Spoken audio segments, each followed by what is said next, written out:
Hi, I'm Chuck Dorsett for Weaver Leathercraft, and we are making two gorgeous leather belts. Now, Chapter 4.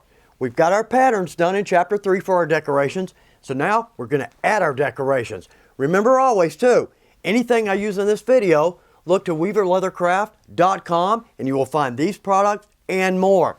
So let's do this. Let's step over here. We're going to start with our water buffalo, add our spots, and our decorative turquoise rivets. Now, setting spots by hand can be a breeze. There are two routes to go. We're going to set our spots first and then our rivets, and you'll see exactly why here in a minute. But the first way to set a spot, easy enough. This is a spot setter, simply a throat and a post with a concaved end. Now, these are size specific, so I need to make sure if I've got a 1/4-inch spot, got my 1/4-inch setter. All right, let's do this. Let's just make a spot, make a mark right there for our spot. What I can do is take that and simply straddle that mark and push that down. Okay, right now I want about 70% of my pressure on the throat and about 30% on the post. There we go, easy enough. And that's going to stick there. It did. My tines have pushed through. That's what I'm looking for. So I can take my spot setter, the handle, simply bend those back and I've got a spot. Easy enough. Now let's jump over to my favorite way to set spots by hand. So we're going to take a spot and a little pallet, and this is just cardboard stacked on top of each other. Gives my knife room to move without dinging my point. Now I'm right-handed, but this will work. So I'm going to take my spot and I'm going to press it. I'm going to straddle my mark and press my spot. So now I've got my two tine marks. I'm going to take a craft knife, and on those tine marks, I'm simply going to push through about 1/3 of the blade. Because I don't want more hole than spot. Well, now that I can see that, I'm simply going to push my spot through. Nice, went right through there. Let's do this though. On our little pallet, not hard enough to ding that spot. Let's just give it a couple of taps. Very nice. My tines are straight and clean. So we can take our setter or our craft knife, and I'm going to bend those tines in. Last step here. I'm going to put this on my marble. Now again, not enough to ding it, but just small tap. There we go. Now those tines have actually curled in. They're not gonna snag or grab on anything. In fact, I can barely feel them when I move my hand across the belt. That's what we're looking for. So I've got my marks. I'm gonna set my spots all the way down to the end. Then we're gonna come back and set our rivets for one reason. We're gonna tap these down. That's taller than my spots. So I'd have a little trouble hitting these spots with my mallet without dinging this. So we'll put that in second. And the last two spots, clean and tight. Now on my back, I can feel the tines a little bit, more of an indentation, but I can feel that that is not going to snag on anything. Okay, secondly though, notice how clean and straight my line is. These are set by hand. Ease and outcome, that's what we're looking for. But the bigger part of that is we took our time with our pattern. We were careful about our measurements, and that's going to start paying off right now. All right, let's jump over to our turquoise decorative rivets. And these are rivets, they have a post on the back.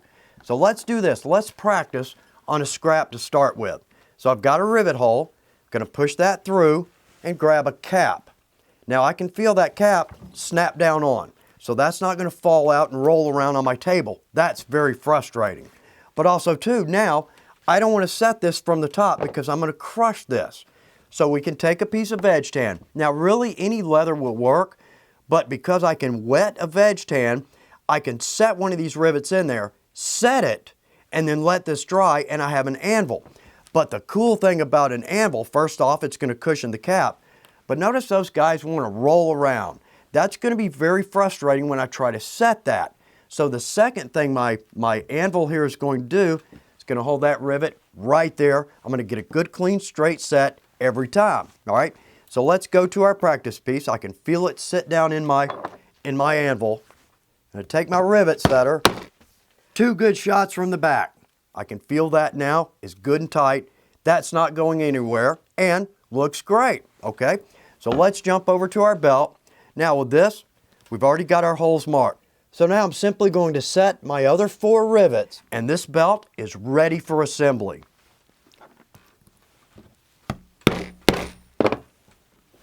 And our last turquoise rivet. Well, that looks great. Could not be happier with this. This belt is ready to go to assembly. So we're going to jump over to the other end of the table and we're going to do a little tooling on our Herman Oak veg tan. Now with the tooling, technically carving, what I really want to avoid is going straight to my project because I always make a mistake. If I haven't sat down and tooled, say in the last couple of days, I want to take a little piece of scrap and use this as a practice piece. Now the pros, they can go straight to their finished project and it is beautiful every time. I'm not in that group. So let's case our leather. Now this is just water. All manner of opinion here on how wet your leather should be, from soaking it and then giving it 24 hours, then tooling, to my opinion. I simply want a little dryness across the flesh or the skive side of the leather because to me, that gives my stamp a little increasing resistance as it goes into the leather. Therefore, in my opinion, I get a more consistent stamp. So let's just give that another pass.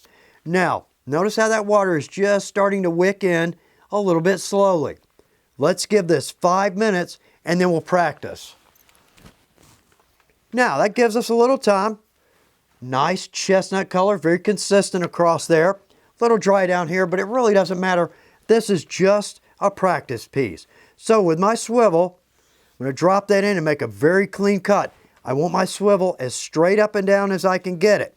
Now, one thing, I tend to go a little bit lighter on my first pass because I'm trading pressure for control. If I drop that blade down deeper, then I'm going to follow that line every time. And the deeper it gets, the easier it is to follow. But what we need to do is be cautious. If we try to get too deep here and we really try to get down in there, what will happen is we're actually going to create a tab. And that's going to tear. It's not going to last. So my swivel, I really don't want that to cross much more than halfway, maybe a third at best. So let's just get a little more comfortable with our knife. Now you can draw a knife, but also too, I tend to like to push it. To me, it feels more like a pen. Therefore, again, I have more control. So that's more than enough practice. All right, let's jump over to our Herman Oak. Now I've already cased this, so it's wet and ready to go. So let's drop in our first swivel lines. And our last 2 cuts to finish out the design. Drop that in there, nice and easy, very clean. Got good clean swivel cuts. Down here, simply push. There we go, nice even curve.